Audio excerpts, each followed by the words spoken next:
Après la sélection musicale top niveau de Bruno Dubois, on va parler d'un sujet beaucoup plus lourd, l'attentat de Conflans-Sainte-Honorine. Nous sommes en compagnie de Claude Moniquet, expert en contre-terrorisme. Claude Moniquet, bonjour. Bonjour. Tout d'abord, on va y revenir inéluctablement. Est-ce que la thèse du loup solitaire, dans le cas de l'assassin de Samuel Paty, tient la route ou pas ? Non. D'abord, loup solitaire, c'est une expression de journaliste, avec tout le respect que j'ai pour votre belle profession. Mais un loup solitaire, ça n'existe pas. Je ne me rappelle pas d'avoir jamais, sur des centaines d'attentats que j'ai étudiés dans différentes mouvances partout dans le monde, et en particulier en France, évidemment, je ne me rappelle pas d'avoir jamais vu un seul loup solitaire. Ce que nous avons, c'est des gens qui, au moment du passage à l'action, du passage à l'acte, sont seuls, comme Mohamed Merah, comme apparemment ce jeune Tchétchène, comme le Pakistanais qui a attaqué Charlie Hebdo il y a quelques semaines. Mais avant cela, il y a eu un phénomène de radicalisation. Il y a eu un phénomène parfois de recrutement, d'adhésion à un mouvement. On peut lui avoir fourni des renseignements, des armes. Donc il n'était pas seul dans la conception et la gestation de l'acte. Et là, c'est d'autant plus clair que pour ce garçon n'était pas scolarisé dans l'école qui a été visée. Il ne connaissait pas personnellement le professeur. Donc pour pouvoir connaître l'horaire de sortie du professeur, pour pouvoir l'identifier, il a fatalement, à un moment ou l'autre, dû être renseigné par quelqu'un. Donc non, ça n'est pas un loup solitaire. Manifestement, il a été renseigné par les réseaux sociaux, puisqu'on connaît l'histoire de la vidéo de ce parent d'élève, qui est relayée notamment par la grande mosquée de Pantin. Et puis il y a des appels au meurtre qui sont écrits, et y compris l'adresse, le nom, le prénom, tous les éléments permettant de commettre cet attentat contre Samuel Paty.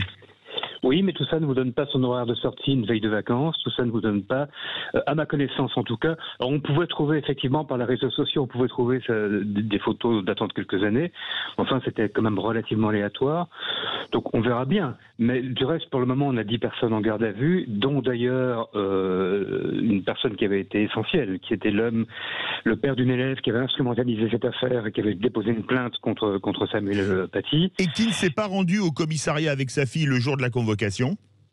Qui ne s'est pas rendu au commissariat avec sa fille, mais qui était accompagné à un moment donné dans une visite à l'école d'un militant salafiste extrêmement connu et actif sur la région parisienne, qui d'ailleurs est en garde à vue depuis hier, et qui par ailleurs, mais ça on n'est pas responsable de sa famille, mais par ailleurs curieusement a une demi-sœur qui est sous mandat d'arrêt international parce qu'elle a rejoint l'État islamique en Syrie.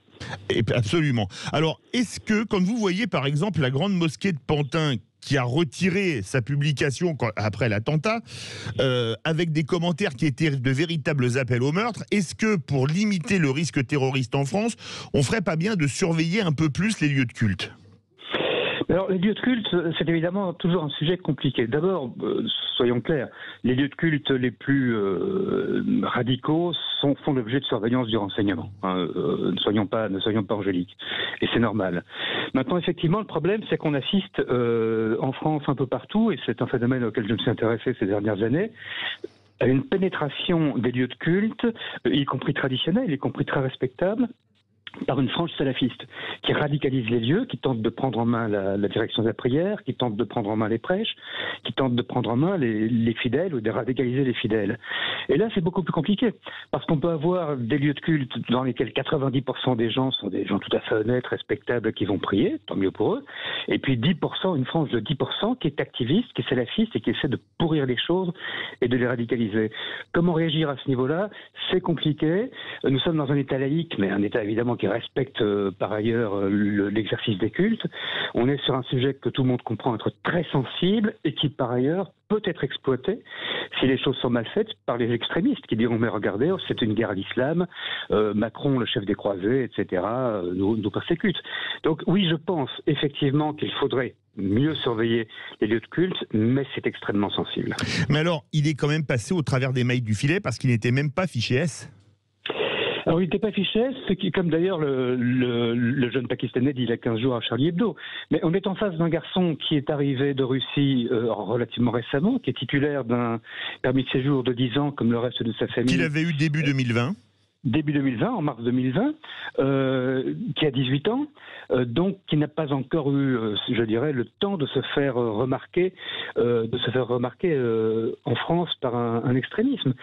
Par ailleurs, est-ce qu'on est en face d'un individu radicalisé au sens où nous l'entendons, c'est-à-dire quelqu'un qui a suivi un parcours de radicalisation à l'intérieur d'une mouvance politico-religieuse?